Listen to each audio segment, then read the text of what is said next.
Hello everyone, welcome to let's improve YouTube channel. আমাদের আজকের এই ভিডিওতে আমরা ক্লাস 12 ফিজিক্সের কারশফের সূত্রাবলী অধ্যায়ের প্রবলেম সেট 1-এর যে গাণিতিক প্রশ্নগুলো আছে সেই নিউমেরিক্যাল কোয়েশ্চেনগুলো সলভ করব এবং এই নিউমেরিক্যাল কোয়েশ্চেনগুলো সলভ করার মাধ্যমে আমরা আমাদের এই চ্যাপ্টারের যে কনসেপ্ট সেটাকে কিন্তু আরও ভালো করে মজবুত করতে পারবো। তাহলে চলো আর দেরি না করে আমরা আজকের এই ভিডিওটা শুরু করি এবং আমরা দেখে নিই যে এই চ্যাপ্টারের যে আমাদের প্রবলেম সেট 1-এর কোয়েশ্চেনগুলো আছে সেগুলো আমরা কিভাবে সলভ করছি। তোমরা আমাদের চ্যানেলে প্রথমবার এসে থাকলে আমাদের চ্যানেল লেটস ইমপ্রুভকে অবশ্যই সাবস্ক্রাইব করে নেবে, কারণ এখান থেকে তোমরা বিভিন্ন নলেজেবল কন্টেন্ট রেগুলারলি পেতে থাকবে, যেগুলো তোমাদের বিভিন্ন পরীক্ষায় গিয়ে কিন্তু প্রচণ্ড পরিমাণে হেল্প করবে। তাহলে চলো শুরু করা যাক। দেখো, আমাদের যে প্রবলেম সেট 1-এর ফার্স্ট কোয়েশ্চেন তার ছবিটি আমি অলরেডি বোর্ডে এঁকে রেখেছি। এই প্রশ্নটিতে কি বলেছে, কারশফের সূত্র অনুযায়ী নিচের বর্তনীতে অজ্ঞাত রোধ আর এর মান নির্ণয় করো। দেখো, এখানে আমাদের একটা অজানা রোধ আর আছে, এই আর এর মান নির্ণয় করতে হবে যখন 4 ওহম রোধের মধ্য দিয়ে কোনো প্রবাহ যায় না। এই যে 4 ওহম রোধ, এর মধ্য দিয়ে কারেন্ট যখন 0 হবে তখন আমাদের এই আর এর মান নির্ণয় করতে হবে। দেখো, এখানে আমাদের ছবিটা, তোমরা যদি বইয়ের মধ্যে ছবিটা দেখো, এখানে আমাদের যে ব্যাটারিটা কানেক্টেড ছিল সেটা বইয়ের মধ্যে উল্টো ছিল, কিন্তু অ্যাকচুয়ালি বইয়ের মধ্যে সেটা ভুল ছেপেছে। সেই জন্য আমি এখানে অ্যাকচুয়াল ডিরেকশনটা, মানে ঠিক প্রশ্ন যেটা হবে সেটা এখানে এঁকে দিয়েছি। অ্যাকচুয়ালি এটা এইরকম, মানে যেরকম বোর্ডে আঁকা আছে সেরকম হবে, বইয়ের মধ্যে ওটার ডিরেকশনটা একটু ভুল দেখানো হয়েছে, ঠিক আছে। আর এদের মানগুলো কত ছিল, এদের মান ছিল হচ্ছে আমাদের, এটা হচ্ছে 9 ভোল্ট, এটা হলো আমাদের 3 ভোল্ট, আর এটা কত, এটা ছিল আমাদের 6 ভোল্ট, তাই তো। তাহলে যখন 4 ওহম রোধের মধ্য দিয়ে কোনো রকম কারেন্ট যাবে না তখন এই আর রোধের মান কত হবে সেটা আমাদের বের করতে হবে। তাহলে চলো বের করা যাক। কী করে বের করব? দেখো, এই 4 ওহম রোধের মধ্য দিয়ে কোনো কারেন্ট যাচ্ছে না, তার মানে কি, যে এর মধ্যে কোনো রকম ভোল্টেজ ড্রপ হবে না, তাই তো। যে এর অ্যাক্রসে ভোল্টেজ ড্রপ কত হবে, এর অ্যাক্রসে ভোল্টেজ ড্রপ হবে 0 ভোল্ট, তাই না। কারণ কোনো একটা রোধের মধ্য দিয়ে যদি কারেন্ট যায় তাহলেই তার অ্যাক্রসে আমরা ভোল্টেজ ড্রপ পাই। তাহলে এর মধ্য দিয়ে যেহেতু কারেন্ট যাচ্ছে না, তার মানে কি এর মধ্য দিয়ে কোনো রকম ভোল্টেজ ড্রপ হবে না। তাহলে কিভাবে বের করা যায় এই আর রোধের মান? এক কাজ করি, আমরা এখানে এটা একটা লুপ নিয়ে নিই, এই লুপে একটা আমরা কেভিএল বা কারশফের ভোল্টেজ সূত্রের ইকুয়েশন অ্যাপ্লাই করি, আর এই লুপে আমরা একটা কেভিএল অ্যাপ্লাই করি, তাহলে আমাদের এই প্রশ্নের সমাধান হয়ে যাবে। তাহলে শুরুতে ধরে নাও আমি এই লুপটার জন্য অ্যাপ্লাই করছি, প্রথম লুপের জন্য এ থেকে স্টার্ট করছি। ধরে নাও আমি লুপটার নাম কি বলছি, A F E B A, F E B A. এই লুপের মধ্যে আমরা কি করব, কারশফের ভোল্টেজ সূত্র যে ইকুয়েশন সেটা অ্যাপ্লাই করব। বাই দ্য ওয়ে, দেখো, এই যে কারশফের সূত্র চ্যাপ্টারটি, সেটা কিন্তু প্রত্যেকটা টপিক আমি একদম ডিটেলে তোমাদের পড়িয়ে দিয়েছি। কারোর যদি সেই ভিডিওগুলো দেখার না হয়ে থাকে এবং তোমাদের যদি কারশফের সূত্র অধ্যায়ে কোথাও কোনো রকমের ডাউট থাকে, আমি তোমাদের সাজেস্ট করব এই ভিডিওর ডেসক্রিপশনে সেই পুরো প্লেলিস্টের লিঙ্ক দেওয়া থাকবে। তোমরা আমাদের যে কারশফের সূত্র অধ্যায়ের ভিডিওগুলো সেগুলো একবার দেখে নেবে, পুরো চ্যাপ্টারের কনসেপ্ট তোমাদের ক্লিয়ার হয়ে যাবে। তাহলে আমরা এই লুপটার মধ্যে কেভিএল এবার অ্যাপ্লাই করছি। তাহলে এ পয়েন্ট থেকে স্টার্ট করেছি। দেখো, এখানে কি আসছে, 1 ওহম রোধ, তার মধ্য দিয়ে কারেন্ট কত, আই, এবং সেটা কি আমরা যেই ডিরেকশনে লুপটাকে ঘোরাচ্ছি সেই ডিরেকশনেই আছে। তার মানে আমরা এখানে কি লিখবো, যে plus I, actually I into 1 হবে, সেটাকে আমরা আই লিখে দিলাম। তারপর এখানে যখন আসছি, দেখো এর মধ্যে দিয়েও কারেন্ট কি এই ডিরেকশনে যাচ্ছে, অ্যান্ড আমরাও লুপটাকে এইভাবেই ক্লকওয়াইজই নিয়েছি। তাহলে এই ক্ষেত্রেও কী হবে, আই ইন্টু 1, তার মানে আমরা লিখে দিচ্ছি প্লাস আই, তাই তো। এরপর দেখো, এবার ঘুরে ঘুরে আমরা এখানে আসছি। এখানে যখন আসছি 4 ওহমের মধ্য দিয়ে কারেন্ট কত, 4 ওহমের মধ্য দিয়ে কারেন্ট হচ্ছে 0, তাই না। তার মানে 4 ওহমের মধ্যে ভোল্টেজ ড্রপ কত হবে, সেটা হবে 0, তাহলে আমরা প্লাস 0 লিখে দিচ্ছি। এবার দেখো, আস্তে আস্তে আমরা যখন ডিরেকশনে আসছিলাম, এই ডিরেকশনে আস্তে আস্তে 6 ভোল্টের আমরা কোন সাইডটা দেখতে পেলাম, 6 ভোল্টের আমরা পজিটিভ সাইডটাকে ফার্স্টে দেখতে পেলাম। সেই জন্য আমরা কি লিখবো, সেই জন্য আমরা লিখবো +6। তারপর ঘুরে আসতে আসতে আমরা এখানে কি 9 ভোল্ট যে ব্যাটারিটা আছে তার নেগেটিভ সাইডটাকে ফার্স্টে দেখতে পাচ্ছি। সেই জন্য আমরা কি লিখবো, -9, সেটা ইকুয়াল টু কত হয়ে যাবে, সেটা ইকুয়াল টু হয়ে যাবে 0, তাই তো। দেখো, কেভিএল ইকুয়েশন বিভিন্ন টিচার বিভিন্নভাবে লিখে থাকে, বিভিন্নজন তোমাদের বিভিন্নভাবে শেখায়, কিন্তু আমি তোমাদের বলবো, যদি তোমরা আমার থেকে পড়ছো, আমি যেইভাবে শেখালাম প্রত্যেকবার সেইভাবেই লেখার চেষ্টা করবে, কারণ বিভিন্নবার যদি তোমরা বিভিন্নভাবে লেখো তাহলে কিন্তু গুলিয়ে যাওয়ার চান্স থাকবে। তাহলে আমরা যেভাবে লিখলাম প্রত্যেকবার সেম স্টাইল ফলো করবে, ওকে। তাহলে দেখো, এখান থেকে কত আসছে, আমরা পেয়ে যাবো যে 2i, সেটা ইকুয়াল টু 3, কারণ 6 - 9 করলে -3 আসতো, সেটা রাইটে গেলে 3 হয়ে যাচ্ছে। তাহলে এখান থেকে আমরা আই কত পেয়ে যাচ্ছি, আই আমরা পেয়ে যাচ্ছি 1.5 অ্যাম্পিয়ার, তাই তো। তাহলে এখানে আমাদের যে কারেন্টের মানটা, যেই আই কারেন্ট পুরো বর্তনীতে প্রবাহিত হচ্ছে, সেটার মান আমরা কত পেয়ে যাচ্ছি, সেটা আমরা পেয়ে যাচ্ছি 1.5 অ্যাম্পিয়ার।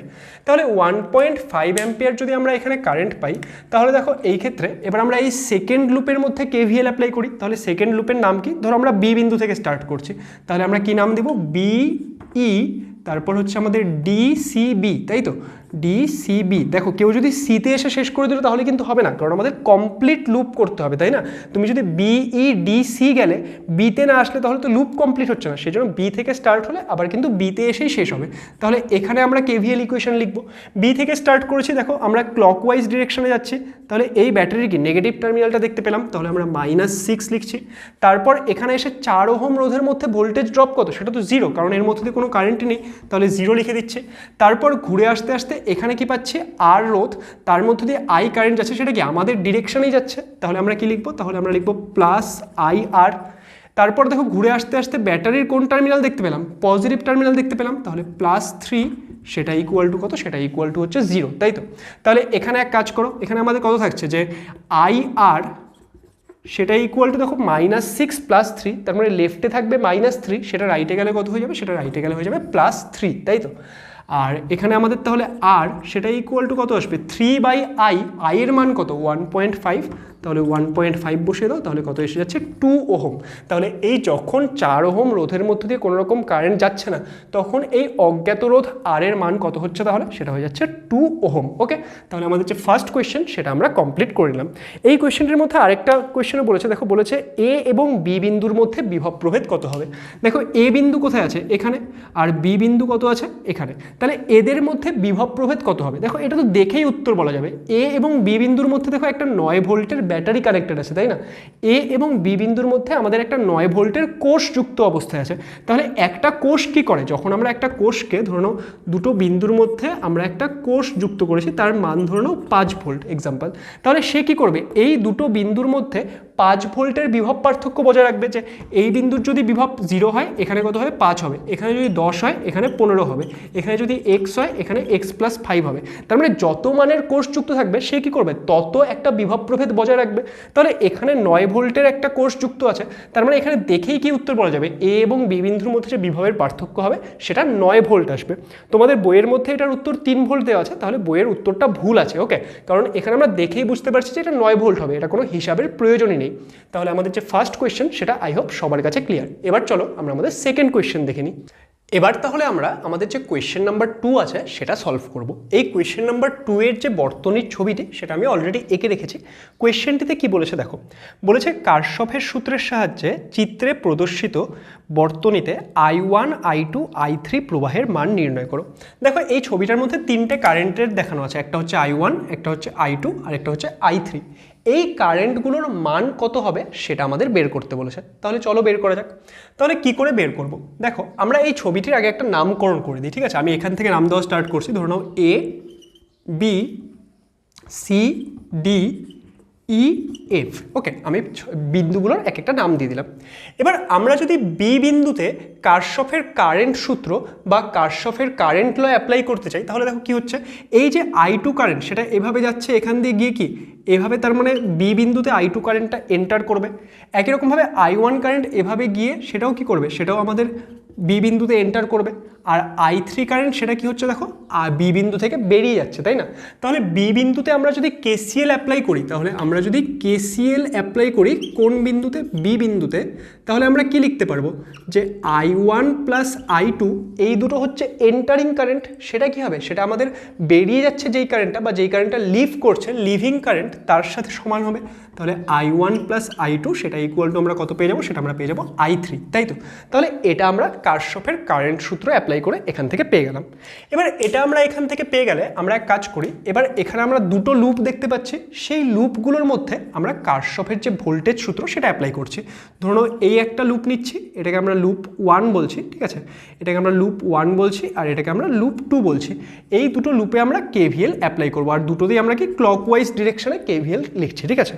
আচ্ছা, তাহলে প্রথম লুপে অ্যাপ্লাই করা যাক। প্রথম লুপের নাম কি হবে দেখো, ABEFA। কেউ কিন্তু এফে এসে থামবে না, বারবার বলছি, ঠিক আছে। তাহলে এখানে কি হবে, আমরা KVL অ্যাপ্লাই করছি কোন লুপে, ABEFA, তাই তো, AB EFA এই লুপের মধ্যে আমরা KVL অ্যাপ্লাই করছি।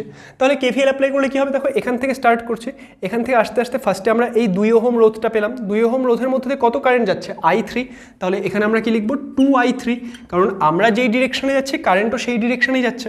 তারপর আসো ঘুরে আসতে আসতে এখানে আমরা কি পাচ্ছি, এই যে কোষটা, সেই কোষটা পাচ্ছি। এই কোষের মান কত দেওয়া ছিল, এই কোষটার যে আমাদের মান দেওয়া ছিল এটা ছিল হচ্ছে 6 ভোল্ট, ঠিক আছে। এই কোষটার মান ছিল 6 ভোল্ট। এই 6 ভোল্টের কোন টার্মিনালটা দেখতে পাচ্ছি আমরা ঘুরে আসতে আসতে, নেগেটিভ টার্মিনাল, তার মানে আমরা কি লিখবো, আমরা লিখবো -6। তারপর কি আছে দেখো, আমরা এই আরেকটা রোধ পাচ্ছি, এই রোধের মধ্য দিয়ে কারেন্ট কত, এই রোধের মধ্য দিয়ে কারেন্ট হচ্ছে I2, তাই না। তাহলে সেটা কি, কারেন্ট কোন দিকে যাচ্ছে, যেই ডিরেকশনে আমরা ঘুরছি সেই ডিরেকশনেই কারেন্ট যাচ্ছে, তার মানে আমরা কি লিখবো +3I2, সেটা ইকুয়াল টু 0। তাহলে এখান থেকে আমরা কি পেয়ে যাব, এখান থেকে আমরা পেয়ে যাবো যে 3I2 + 2I3, সেটা ইকুয়াল টু 6, তাই তো। আপাতত এই ইকুয়েশনটা থাকে এভাবে। চলো আমরা সেকেন্ড লুপের মধ্যে ইকুয়েশন লিখি, তারপর দেখা যাবে যে কীভাবে সলভ করবো। ওকে, তাহলে সেকেন্ড লুপের মধ্যে যদি আমরা লিখতে চাই, তাহলে দেখো সেকেন্ড লুপের মধ্যে আমরা এই বি পয়েন্ট থেকে স্টার্ট করছি, আমি এইদিকে লিখছি, ঠিক আছে। BCDEB এই লুপের মধ্যে আমরা KVL বা কারশফের ভোল্টেজ সূত্র অ্যাপ্লাই করছি। তাহলে অ্যাপ্লাই করলে কি আসবে, বি পয়েন্ট থেকে স্টার্ট করছে, দেখো বি পয়েন্ট থেকে আমরা এখানে ক্লকওয়াইজ যাচ্ছি, তাই না। তাহলে আমরা যখন এইভাবে যাচ্ছি, এই রোধটাকে যখন দেখব, এই রোধের মধ্যে দিয়ে দেখো আমরা যাচ্ছি ক্লকওয়াইজ দিকে, আর কারেন্ট কোন দিকে যাচ্ছে, কারেন্ট যাচ্ছে অ্যান্টি ক্লকওয়াইজ দিকে। তার মানে এখানে কি মাইনাস লিখতে হবে, কারণ ভালো করে বোঝো ব্যাপারটা, যে আমরা যেই ডিরেকশনে যাচ্ছি সেই ডিরেকশন অনুযায়ী আমরা এই রোধটাতে ওপর থেকে নিচের দিকে যাচ্ছি, কিন্তু এর মধ্যে কারেন্ট কি নিচ থেকে ওপরে যাচ্ছে। তাহলে আমরা কি লিখবো, -5I1 কারেন্টের মধ্যে যাচ্ছে। তারপর আমরা ঘুরে আসতে আসতে এখানে কি ব্যাটারির কোন টার্মিনাল দেখতে পেলাম, পজিটিভ টার্মিনাল, তাহলে আমরা লিখে দিচ্ছি +12। তারপর ঘুরে আসতে আসতে আমরা এখানে কি, এখানে আমরা 2 ওহম রোধ দেখতে পাচ্ছি, কিন্তু সেটার মধ্য দিয়েও কারেন্ট দেখো আমরা যেই দিকে যাচ্ছি তার উল্টো দিকে, কারণ এখন 2 ওহম রোধের মধ্যে আমরা নিচ থেকে ওপরে যাচ্ছি, কিন্তু কারেন্ট কি ওপর থেকে নিচে যাচ্ছে। তার মানে আমরা কি লিখবো, -2I3, সেটা ইকুয়াল টু 0। তাহলে এখান থেকে আমরা কি পেয়ে যাবো, দেখো আমরা এখান থেকে পেয়ে যাবো যে 5I1 + 2I3, সেটা ইকুয়াল টু কত, সেটা ইকুয়াল টু হচ্ছে আমাদের 12, তাই তো। তাহলে এটা আমরা এখান থেকে পেয়ে যাচ্ছি। এবার আমরা কিভাবে সলভ করব, দেখো এই ইকুয়েশনটা কি আছে, এই ইকুয়েশনটা আছে হলো আমাদের I2 আর I3 দিয়ে, তাই তো, I2 আর I3 দিয়ে। আর এই ইকুয়েশনটা কি দিয়ে আছে, এটা আছে হচ্ছে আমাদের I1 আর I3 দিয়ে। তাহলে আমি যদি এক কাজ করি, এই ইকুয়েশনটাকে যদি I2 আর I3 এর ফর্মে এনে দিই, তাহলে এখান থেকে এক কাজ করছি, আমি কি পেয়ে যাচ্ছি যে I1 সেটা ইকুয়াল টু কত, I3 - I2, তাই তো। তাহলে এক কাজ করো, এটাকে 1 নাম্বার দাও, এটাকে 2 নাম্বার দাও, আর এটা ধরো 3 নাম্বার ইকুয়েশন। তো এটার মধ্যে এক কাজ করছি, আমি I1 এর মানটা বসিয়ে দিচ্ছি। তাহলে I1 এর মান যদি বসাই, দেখো কেউ যদি চাইতে যে অন্য কিছুতে কনভার্ট করতে পারবে সেটাও হতো, এখন তো আমাদের ইকুয়েশন এসে গেছে। তোমরা সবাই 12-এ পড়ো, সমীকরণ তো সমাধান করতে পারবেই, তাই না। জাস্ট আমি একটা প্রসেসে করছি, তোমরা চাইলে অন্য প্রসেসেও করতে পারো, ঠিক আছে। তাহলে আমরা I1 এর জায়গায় কত বসাচ্ছি, I3 - I2, তাহলে এখানে কত আসবে, 5I3 আসবে, আর দেখো আসবে -5I2, তাহলে -5I2 আর প্লাস এখানে আমাদের 2I3 থাকছে, সেটা ইকুয়াল টু 12, তাই তো। তাহলে এখান থেকে আমরা কত পেয়ে যাবো, এখান থেকে আমরা পেয়ে যাবো যে 7I3 -5I2, সেটা ইকুয়াল টু 12 আসছে। এটাকে ধরো আমি 3 নাম্বার ইকুয়েশন বললাম। এবার দেখো আমাদের যে second equation and third equation দুটোই কি, দুটোই আছে I2 আর I3 দিয়ে, দুটোই আছে I2 আর I3 দিয়ে। তাহলে এই দুটো ইকুয়েশনকে সলভ করবে, তোমরা সিম্পলি ক্যালকুলেটারে বসেও সলভ করতে পারবে। তাহলে এই দুটোকে সলভ করে I2 আর I3 বের করবে, I2 আর I3 বেরিয়ে গেলে সেটা 1 নাম্বার ইকুয়েশনে বসে I1 এর মান বের করে নেবে। তাহলে তোমরা সবাই সমীকরণ সমাধান করতে পারবে, সেজন্য এই বাকিটা আর আমি করছি না, কারণ এটা তো এখন বেসিক ক্লাস 9-10 এর ম্যাথমেটিক্স, তাই না। তাহলে এটা সবাই সমাধান করে নিয়ে এর উত্তরগুলো কত আসছে সেটা ভিডিওর কমেন্ট সেকশনে একবার জানাবে। তাহলে চলো এবার আমরা আমাদের কোয়েশ্চেন নাম্বার 3-তে চলে যাই। আমি আশা করছি সবাই এইটুকু সমীকরণ তো সমাধান করেই নিতে পারবে, তাই না। তাহলে চলো আমরা কোয়েশ্চেন নাম্বার 3 কিভাবে সলভ করব সেটা দেখে নিই। তাহলে এবার আমরা প্রবলেম সেট 1-এর যে কোয়েশ্চেন নাম্বার 3 সেটাকে সলভ করব। দেখো এই যে কোয়েশ্চেন নাম্বার 3 সেটা খুবই একটা ইজি অ্যান্ড ইন্টারেস্টিং কোয়েশ্চেন। কি বলেছে যে চিত্রে এ বিন্দুর বিভবকে 0 ধরে, আমাদের যে এই চিত্রটা দেওয়া আছে সেখানে এই যে এ বিন্দুর যে বিভব সেটা ওরা বলে দিল 0 ভোল্ট। ওকে, এটাকে 0 ভোল্ট ধরে নিয়ে আমাদের কি বের করতে বলেছে, কারশফের সূত্র ব্যবহার করে বি বিন্দুর বিভব নির্ণয় করো। বি বিন্দু কোথায় আছে, এখানে। এই যে বি বিন্দুর বিভব সেটাকে ধরো আমি ভি বি বলছি, তাহলে সেই ভি বি এর মান কত হবে সেটা আমাদের বের করতে বলেছে। তাহলে কিভাবে বের করব? কারশফের সূত্র অ্যাপ্লাই করে। তাহলে কিভাবে কারশফের সূত্র অ্যাপ্লাই করছি দেখো, আমাদের এখানে একটা দেওয়া আছে কি, এখানে একটা আমাদের কোষ দেওয়া আছে যার মান কত, যার মান দিয়েছে 2 ভোল্ট। তার মানে এখানে কি আমাদের এইরকম 2 ভোল্ট আমরা পাবো, যে যদি আমরা নিচ থেকে ওপরের দিকে যাই তাহলে আমাদের বিভবটা মাইনাস হবে, মানে 2 ভোল্ট মাইনাস হবে, আর যদি ওপর থেকে নিচের দিকে যাই তাহলে 2 ভোল্ট প্লাস হবে, এরকম ব্যাপার, তাই তো। একই রকমভাবে এখানে 1 ভোল্ট আছে, তাহলে এটা দেখো এইদিকে নেগেটিভ এদিকে পজিটিভ, মানে নিচ থেকে ওপরে গেলে আমরা 1 ভোল্ট বিভব বৃদ্ধি পাবে, আর ওপর থেকে নিচে আসলে 1 ভোল্ট বিভব হ্রাস পাবে, তাই তো। একটু আগেই আমি তোমাদের কোষের ব্যাপারটা বুঝিয়ে দিয়েছি যে আমাদের যখন একটা কোষ থাকে সেই কি করে, যেই দুটো পয়েন্টের মধ্যে যুক্ত তাদের মধ্যে তত ভোল্টের বিভব প্রভেদ বজায় রাখে, তাই তো। আচ্ছা, তাহলে এখানে দেখো আমাদের তাহলে একটা সুবিধা বোঝো, আমাদের যদি বর্তনীটা এইরকম থাকতো যে আমাদের এই একটা কোষ আছে, এই কোষটাকে আমি জাস্ট একটা দিয়ে দেখিয়ে দিচ্ছি, ঠিক আছে। এটা হচ্ছে আমাদের বি বিন্দু, এটা কি, এটা হচ্ছে আমাদের ডি বিন্দু, এই যে ডি বিন্দু এটা, আর এখানে আমাদের 2 ওহম রোধ যুক্ত, ঠিক আছে। এটা হচ্ছে আমাদের সি বিন্দু, আর এখানে আমাদের 1 ভোল্টের যুক্ত, আর এটা হচ্ছে এ বিন্দু। এ বিন্দুর বিভব হচ্ছে 0 ভোল্ট, এখানে আমাদের প্লাস মাইনাস 1 ভোল্ট হচ্ছে, মানে এখানে আমাদের যত আমরা যদি নিচ থেকে ওপরের দিকে যাই 1 ভোল্ট রাইজ হবে, আর এখানে আছে কি, এখানে আছে হচ্ছে 2 ভোল্ট, মানে নিচ থেকে ওপরে গেলে 2 ভোল্ট ড্রপ হবে। তাহলে আমরা দেখো এখান থেকে এইভাবে গেলেই তো বি বিন্দুতে পৌঁছে যেতাম। তাহলে আমরা যদি এখানে যে রোধটা ছিল 2 ওহম, তার অ্যাক্রসে পোটেনশিয়ালটা কত, তার অ্যাক্রসে বিভব প্রভেদ কত সেটা জানতাম, তাহলে কি, তাহলেই আমরা এ বিন্দুর সাপেক্ষে বি বিন্দুর যে বিভব সেটা বের করে নিতে পারতাম। তাহলে কিভাবে বের করব চলো দেখা যাক। তাহলে আমাদের কি প্রয়োজন, আমাদের এই কোয়েশ্চেনে এই যে 2 ওহম রোধটা আছে তার মধ্যে তার অ্যাক্রসে পোটেনশিয়াল ডিফারেন্স বা বিভব পার্থক্য কত সেটা বের করতে হবে। কিভাবে বের করা যায় দেখো, দেখো আমাদের এখান থেকে কারেন্ট কত আসছে, এখান থেকে কারেন্ট আসছে আমাদের 2 অ্যাম্পিয়ার, এই ডি বিন্দুতে 2 অ্যাম্পিয়ার কারেন্ট ওপর থেকে নিচে আসছে। আর নিচে কত কারেন্ট যাচ্ছে দেখো, নিচে কারেন্ট যাচ্ছে 1 অ্যাম্পিয়ার। তার মানে এই যে ডি বিন্দুতে দেখো 3টে ব্রাঞ্চ যুক্ত, ওপর থেকে কারেন্ট আসলো 2 অ্যাম্পিয়ার, নিচে যাচ্ছে 1 অ্যাম্পিয়ার। তার মানে এই দিকে কত কারেন্ট যাবে, রাইটে কত কারেন্ট যাবে, কারশফের কারেন্ট ল অ্যাপ্লাই করে আমরা বের করতে পারবো। তোমরা ডিরেক্টলি ছবি দেখেই বুঝে যাচ্ছ যে 2 অ্যাম্পিয়ার আসলো ওপর থেকে, তার মানে এন্টারিং কারেন্ট 2 অ্যাম্পিয়ার, কত কারেন্ট নিচের দিকে চলে গেল, নিচের দিকে ডি বিন্দু থেকে নিচের দিকে চলে গেল 1 অ্যাম্পিয়ার। তার মানে এই দিকে কত যাবে, 1 অ্যাম্পিয়ার যাবে, কারণ আমরা কি জানি sum of leaving currents equal to sum of entering current হবে। এন্টারিং কারেন্ট তো 2 অ্যাম্পিয়ার হয়েছে, তাহলে 1 অ্যাম্পিয়ার এই দিকে লিভ করছে, আরেকটা তো যাওয়ার রাস্তা শুধুমাত্র এই দিকেই, তার মানে এই দিকে কত যাবে, এই দিকে যাবে হচ্ছে 1 অ্যাম্পিয়ার, তাই তো।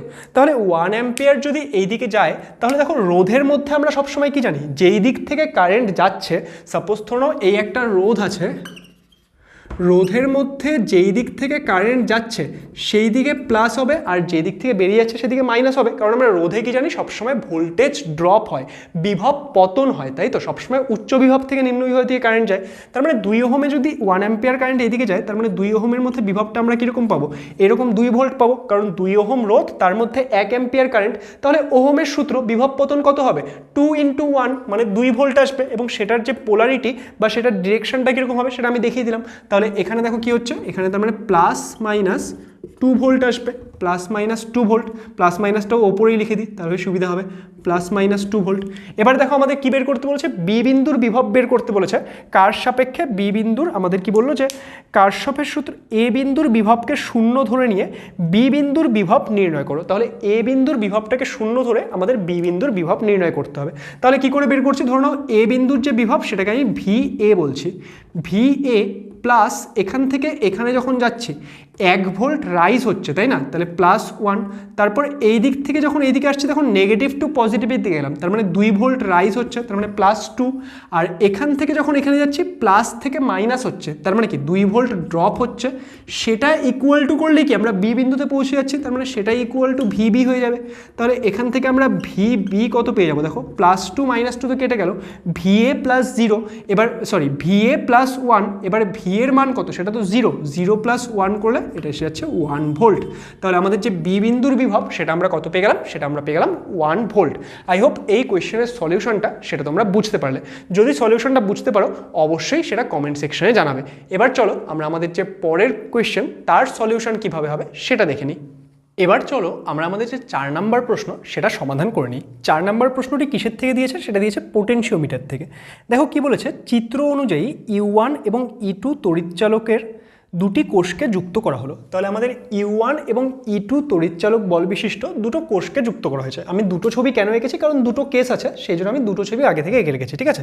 কিন্তু বিষয়টা হচ্ছে এইরকমই সার্কিটটা দেওয়া আছে যে দুটো কোষ এইভাবে যুক্ত করা আছে। এক একটার যে তড়িৎচালক বল সেটা হচ্ছে U1 এবং E2। এবার বললো এ ও বি বিন্দুর মধ্যে একটি পোটেনশিওমিটার যোগ করা হলে পোটেনশিওমিটার তারের 3 মিটার দৈর্ঘ্যে নিষ্পন্দ বিন্দু পাওয়া গেল। তাহলে কি বলেছে, আমরা যদি এই এ এবং বি বিন্দুর মধ্যে একটা পোটেনশিওমিটারকে যুক্ত করি, ধরে নাও আমাদের এই একটা পোটেনশিওমিটার আছে, ঠিক আছে?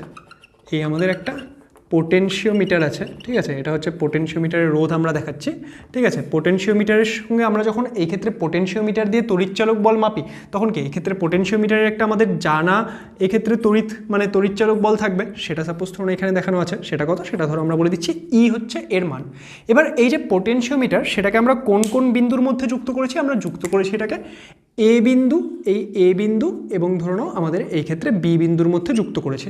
এবং তখন যে নিষ্পন্দ বিন্দু পাওয়া গেল সেটা কত দূরত্বে পাওয়া গেছে বলেছে? সেটা পাওয়া গেছে 3 মিটার দূরত্বে। তাহলে এই যে 3 মিটার দূরত্বে নিষ্পন্দ বিন্দু পাওয়া গেছে।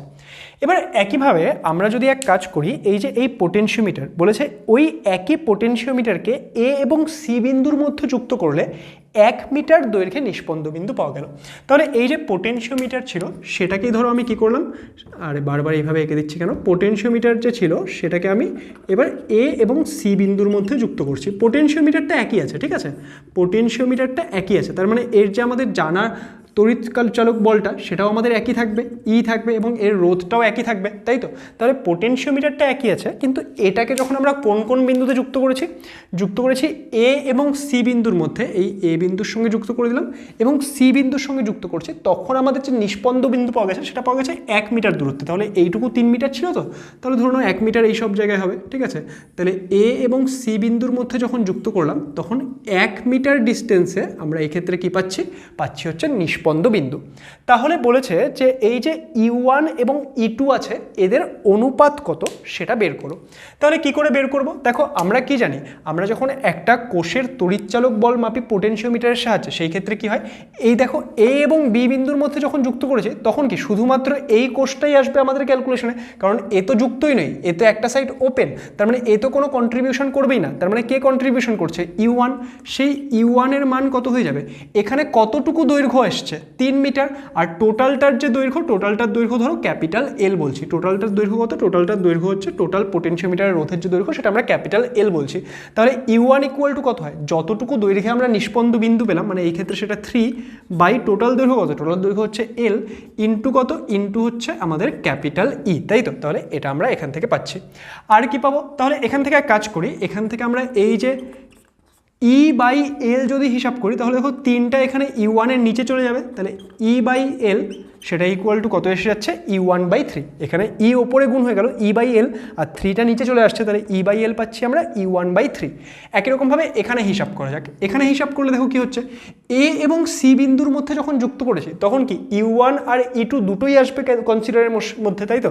আমরা দুটোকেই কনসিডার করব এবং দুটো দেখো একই ডিরেকশনে কানেক্টেড, তাহলে এই দুটোর কি আমরা যোগফল নেব। তাহলে U1 প্লাস E2 সেটা ইকুয়াল টু কত আসবে? কত বিন্দুতে নিষ্পন্দ বিন্দু পাওয়া যাচ্ছে?